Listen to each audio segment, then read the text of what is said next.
Full collection ఏంటి అంటే HO crepe అండి. హెచ్ఓ క్రేప్ కొంచెం పట్టు మిక్స్ ఉంటుంది, ఫ్యాబ్రిక్ అసలు సూపర్ ఉంది.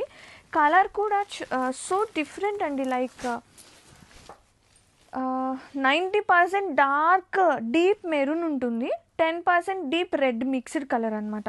కొంచెం డ్యూయల్ టోన్ ఉంటుంది. And borders are very pretty అండి, ఎంత క్యూట్ ఉందో చూడండి. బోర్డర్స్ హెవీ బోర్డర్స్ వస్తుంది, సూపర్ గ్రాండ్గా. Pallu and blouse contrasting, self బ్లౌజే వస్తుంది సేమ్ కలర్ కాంబినేషన్తో. ఇది వచ్చేసి బ్లౌజ్ పార్ట్ విత్ బోర్డర్ అనమాట, border. And have a look sari all over, so soft ఉంది. అండ్ పర్ఫెక్ట్ చాయిస్ అండి ఫర్ ది సీజన్, ఫెస్టివల్ టైంకి ఇలాంటి షేడ్స్ భలే ఉంటాయి కదా. Have a look all over, so beautiful.